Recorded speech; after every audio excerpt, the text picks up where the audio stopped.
自从我东征西战，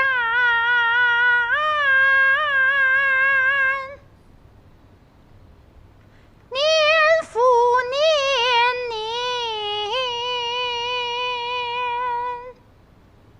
恨之恨无道亲，把生灵涂炭。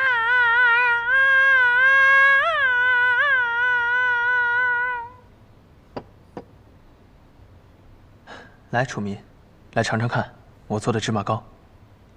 不了，留给展司长吧，他工作的晚，给他当夜宵正好。你这个秘书当的不称职啊！展司长对芝麻过敏呢，我留了别的点心给他。怪不得，我还以为展司长不爱吃甜食呢。不是不吃，是外面啊，大多数点心都是用芝麻调馅儿，吃多了会起红疹子。哦，好，我记住了，下次一定留心。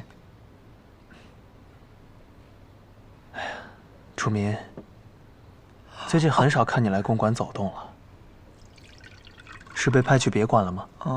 没，展军长不喜欢陌生人在，他的公馆里没有什么人，除了他，也就是莫青小姐了。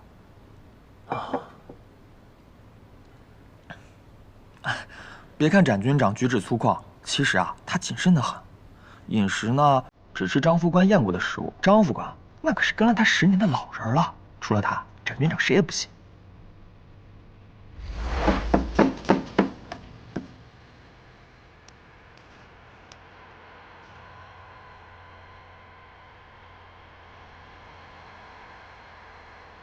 展军白一向谨慎，即便是我做的食物，第一次也应该会检查，送过几次之后再动手，比较安全。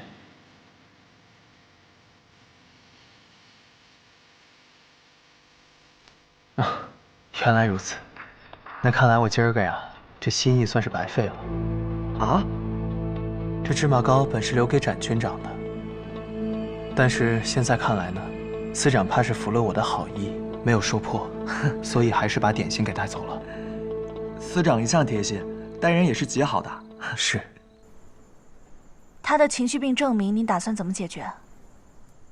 这个就属于精神病方面的认同了，只单靠我一个人的力量，很难去完成的。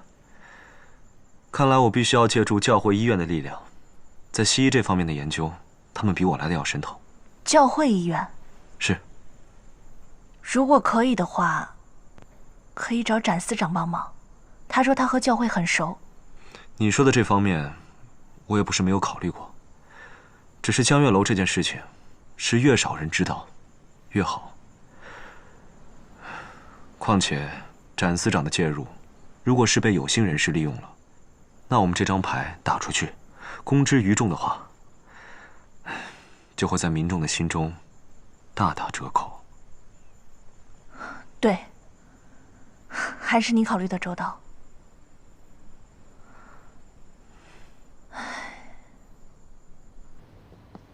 你就按我说的办，明白吗？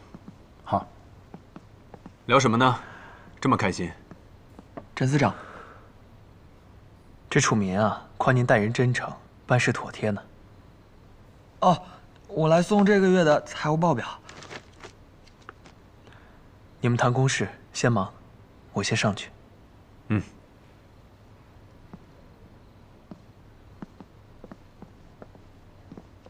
等一下。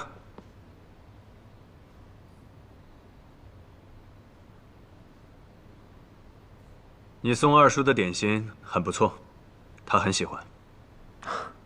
那就好。坐。啊。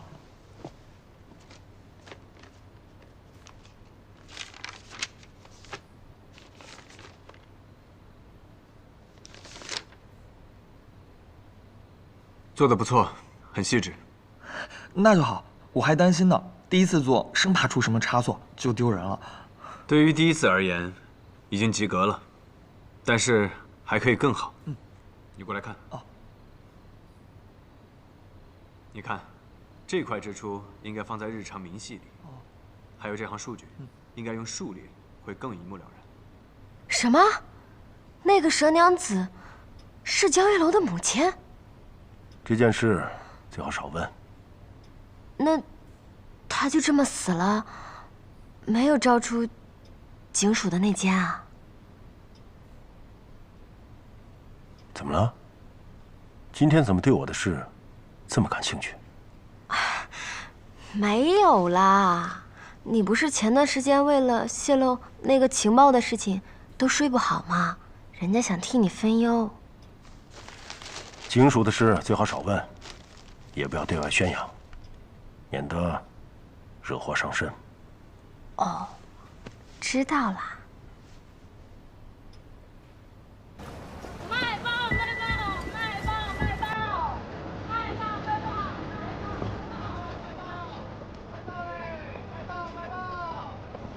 报卖报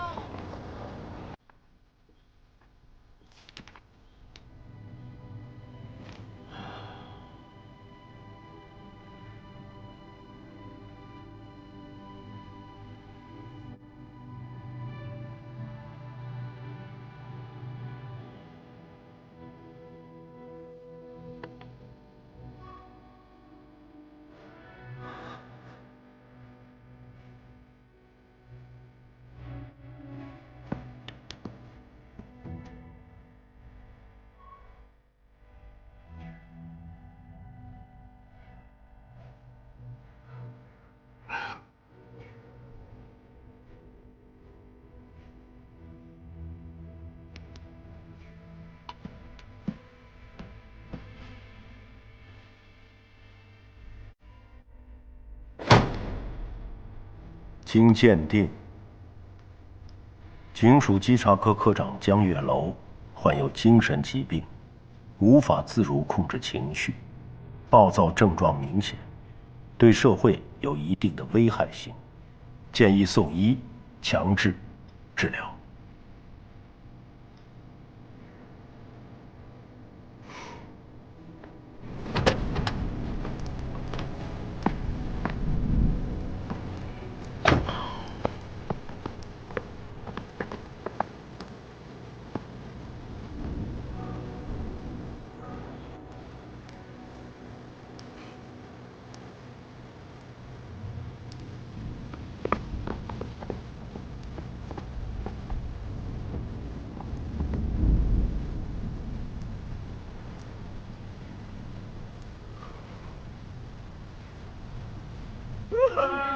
别跑！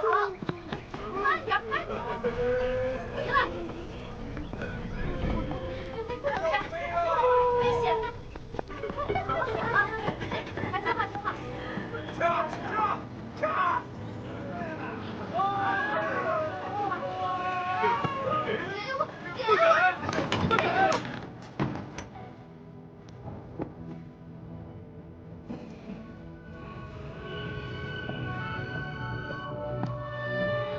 该吃药了。我没病，吃什么药？来这里的人都说自己没病。什么时候放我出去？等你痊愈的时候。哎，我的话你听不懂是不是？我再说一次，我没病，没病，没病啊！哎，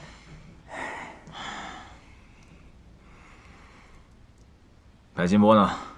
我要见他。白署长在忙，把我送到这儿，是心虚不敢见我吧？白署长也是为了你好，你不待在这里，出去只有死路一条。他们凭什么判我死罪啊？杨青该死，我杀了他，不过是惩恶扬善。你是惩恶，但你不该杀他。你杀了他，你只能在这里接受治疗。你的编号叫9号。我警告你，别再叫我9号。我有自己的名字。在这里，任何人没有名字，只有编号。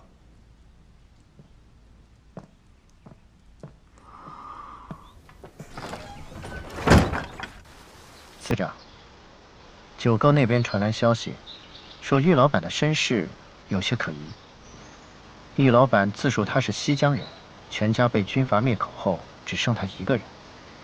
可是根据九哥得到的消息，当年的确有军阀入城，但入城的时间和玉老板所说的时间有些对不上，相差了半年。半年，季节正好相反。他素来仔细，这么重要的事情应该不会记错。还有什么线索？时间太久了，不是太好打听。不过九哥还在查。如果他真的另有目的，目的无非两个，要么是财政司，要么是我。前者我觉得不像。玉老板平时很少过问你工作上的事情，几乎不去你的书房。如果是后者寻我复仇，那遇到刺杀，他何必冒着生命危险来救我？甚至在公馆住了这么久，也没有利用时间动手，不太像。那会不会，他的目标不是你，但是跟你有关？二叔，玉老板和子宁小姐的关系很是要好，想为她复仇，也说不定啊。这个事情我跟他聊过，他应该没有心结。不过你提到子宁，倒是提供了另一个思路。子宁刺杀二叔，是因为二叔当年做的恶。他征战多年，杀的可不是一个两个。玉老板未必不在这其中之一。那他目标如果不是斩军长，那上次芝麻糯米糕为什么没有查出任何事情，还刻意撒了芝麻杜绝宁务实呢？说不清。你让九哥继续去查。是。对了，江月楼那边怎么样了？江月楼骨头硬极了，华医生的电刑，没有人能承受5次以上，他做到了。老华认输了？没有。华医生每天带他过一轮电刑，力度越来越大。据说，每次从电击房出来，江月楼都是昏死过去，被人抬回病房的。这样都不松口，这个江月楼，要不是对手的话，真是再完美不过了。他在病房里对白署长指责颇多，包括政府，斥责他们治事无方，宣称治乱世就该用重典。连白金波都骂，看来是真的疯了。备车，去别馆。是。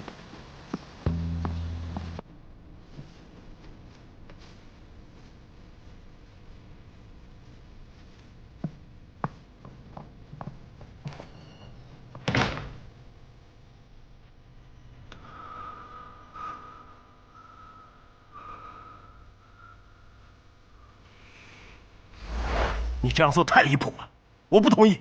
没有更好的选择了。母亲死之前，一直提醒我要小心三爷。可是直到现在，我们还是没有任何关于三爷有价值的线索。那可以继续查呀，肯定有方法的。第案我明怎么查，能有一个假三爷，就能有第二个、第三个。真正的三爷一直隐藏在幕后，时时刻刻盯着我们，而我们的每一次出招，都在他的视线范围之内。这么查，是不会有结果的。可是你这个计划也太冒险了。那也比坐以待毙强。那你觉得有多大的把握？50%，不成功便承认。准备什么时候启动？最好的时机就是在今夜。三爷一直盯着我，他应该知道我情绪方面有问题。今日我遭遇丧母之痛，情绪失控，找人复仇，再合适不过。需要我怎么配合呢？安排杨晶一家连夜离开京城，改名换姓，不要再回来。另外，再找几个尸体，伪造案发现场。陈医师呢？也瞒着？瞒。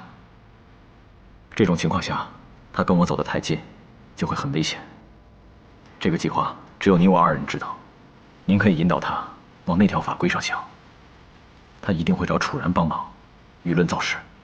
是，然后你就会去那个精神病院，跟那群疯子在一起。我自己就是个精神病人，我还怕别的疯子。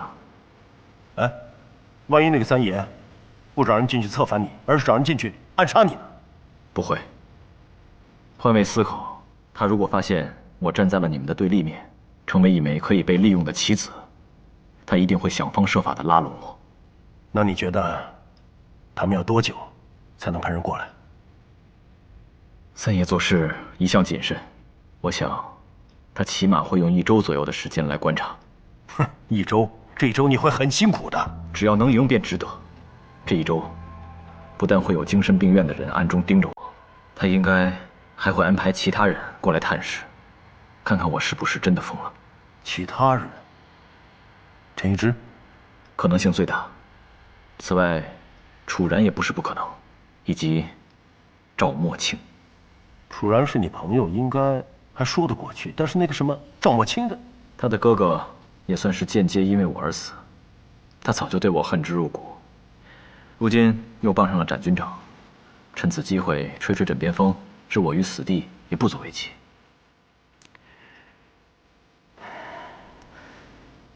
您放心，不管来的人是谁，我都会随机应变的。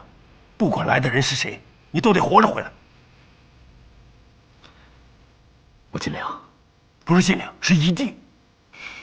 好，一定。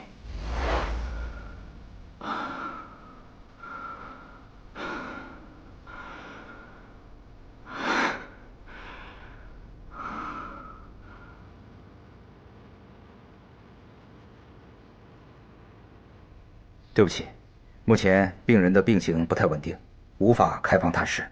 我可以不和他见面，只要能远远的看着就好。我只想确认他的状况。您是他什么人？朋友，最好的朋友。对不起，我没有权利给你例外，但你的探视请求我会上报给院长。等候通知吧。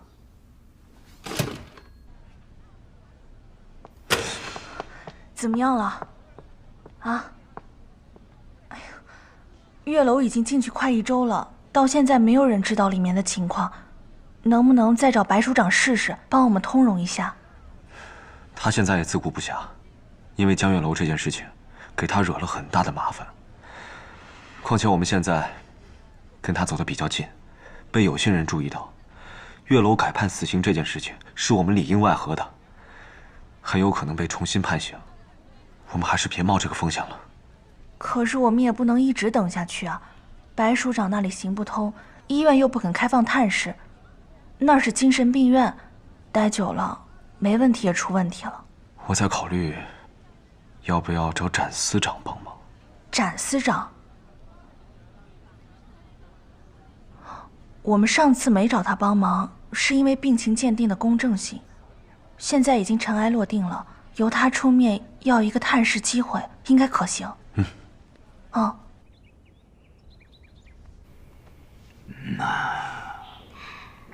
力道还行吗，爷？不错。来这边。爷。墨清想求您个事儿。怪不得今天那么温柔呢，原来是有事相求是吧？也不是什么难事儿。您帮我这么一个忙，我念您一辈子大恩。你说的这个事儿啊，是不是跟姓江的有关呢？爷可真是厉害呢。爷，您过来坐。啊，好。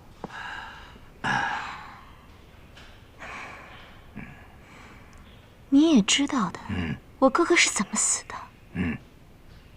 这个仇，我压在心里很久了。之前呢，为了顾全大局，我明白您的意图。可是现在他江月楼，不过是精神病院的一个疯子罢了。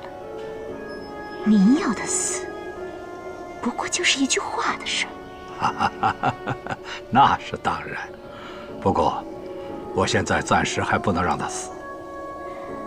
现在不能死。因为这件事啊，余波未消。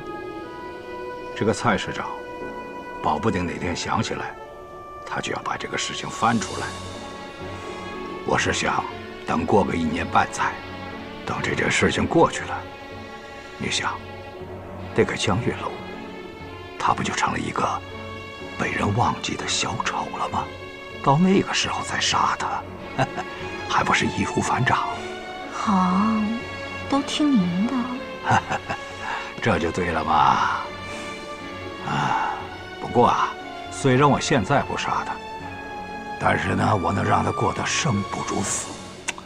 你想啊，精神病院这种地方，有的是办法对付一个疯子。谢谢你。对不起，展司长不在。那他什么时候能回来？不知道。怎么回事？玉老板，这位小姐要找展司长。有什么事可以跟我说，我替你转达。你是玉老板？嗯。我是楚然。楚小姐，楚民的姐姐。对。展司长不在，我也是客，不然在花园坐坐可好？也好。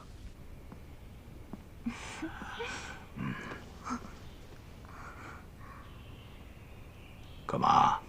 君本又不是外人了啊！二叔，二婶，有些事情想跟您商量一下，能不能借一步说话？啊，好。啊，那你们两个先聊，我先回房间。好。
我自会安排。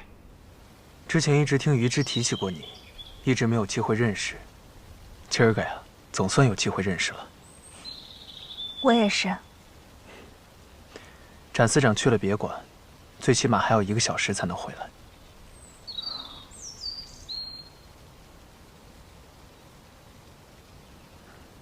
楚小姐今日可是为江科长而来的？是。月楼进了精神病院后，展司长有没有提起过他？这秋明提过一回，请示展司长要不要去探望。这展司长难得发了脾气，又训斥了秋明。他说，既然江月楼敢冒天下之大不韪，公然杀人还不认罪，这样的人，不做朋友也罢。展司长这么说，是怕惹祸上身吗？那你可就太小看展司长了。他可是个不怕事的人。他之所以如此生气，还不是因为江科长的态度。你说一个警察，他不认为杀人犯法，视国法家规如无物，甚至叫嚣政府和警署，故意栽赃他有病，一副要与天下人为敌的样子。有的时候甚至挑战法治，甚至挑衅政权。而这样的人，展司长他十分不齿。月楼不是这样的人。他是有苦衷的，再有苦衷，这杀人都是事实。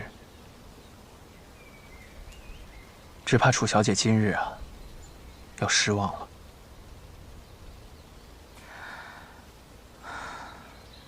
那我也要试试。这样一来的话，他就可以成为我们夺权的一个重要工具。不过啊，做事要斩草除根。佘娘子那个关在北平的儿子，找时间把他给做了。他已经不在了。哦，看来你做事比我狠呐！啊，什么时候的事？佘娘子死的当天，我就打电话给北平，金马堂的人趁夜就把他给结果了。不错，能成大器，共襄盛举。二叔，锦城现在已经没有绊脚石了，金马堂是否可以重新发展起来？可以。有人选了吗？让孙鹤英从北平调回来，正好避避风头。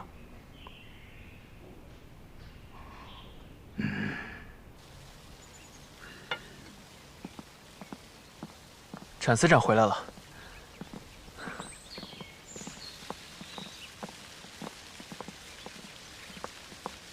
展司长，楚小姐，好久不见。天气这么冷，怎么不请楚小姐进去坐？我本就是客居于此，不便未经您同意就带人进公馆，所以说还请楚小姐，随我在花园坐了坐。太拘礼了。吩咐厨房煮壶热奶茶送过来。是。还有，以后楚小姐来，随时可以进门。是。不用了，展司长。楚小姐不必客气，你们请。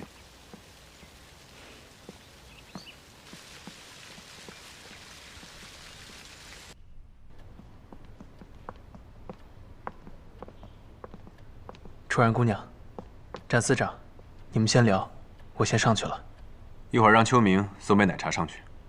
嗯。楚小姐，这边请。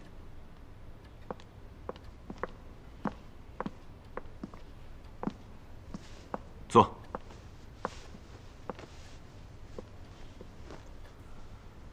印象中，楚小姐应该是第一次登门吧？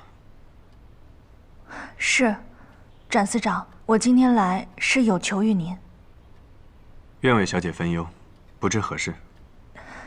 您人脉广，能不能帮忙，让我们去探视一下江科长？果然是为了此事。抱歉，楚小姐，如果是因为这件事情的话，我不便插手。江月楼，他是您的朋友，他真的很信任您。楚小姐，我跟您一样。信任他，欣赏他，但这已经是过去的事情了。我并非因为月楼兄不得势而选择疏远来避嫌，只是无法苟同他的所作所为，还有他所谓的治世之道，实在是太荒唐了。观念不同，信仰不同，这才是我不能原谅他的原因。展司长，我不是要为他开脱责任，但是这件事月楼的确是有苦衷的。很抱歉，我不能告诉您发生了什么，但是请您相信我，这是意外，这是月楼发病失控后的意外。若是有病，就应该去看医生，等他病好了，再见他也不迟。我只是想确认一下他现在的状况，我真的很担心他。展司长，我保证，肯定不会耽误治疗的。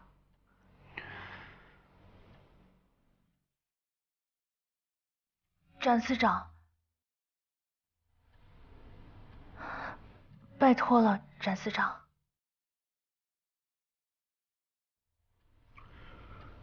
你等我去书房打个电话，了解一下情况。好。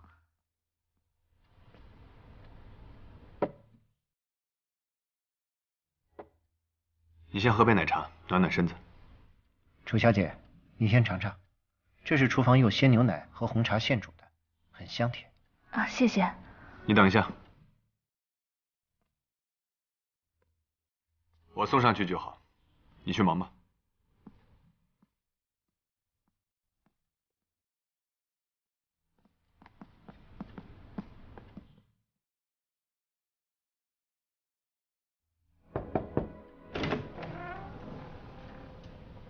展司长，吹了半天冷风，暖暖身子。怎么还麻烦您亲自送过来啊？我正好去书房，就给你送上来了。谢谢展司长。嗯。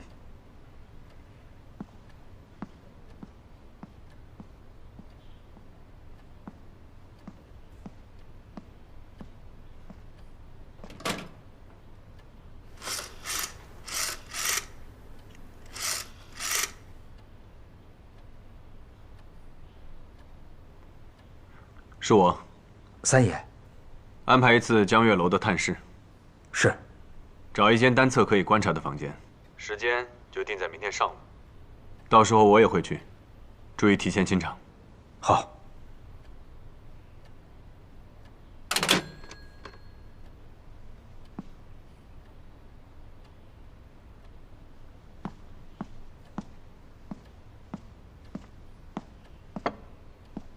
展司长。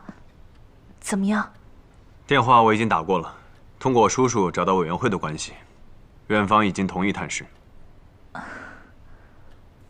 不过，院方只同意一个人去探视，而且时间只有10分钟。一个人啊？本来我打算陪你一块儿去的，不过现在看来不太可能。这已经很好了，谢谢您，詹司长。不必客气。那我先告辞了。好。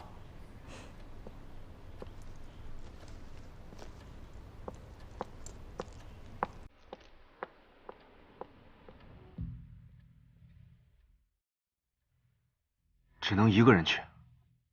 对，时间定在明天早上10点，你可以从家出发，近一些。你不去？你去比我去更有用。谢谢你，我会把握好机会，好好跟他聊一聊。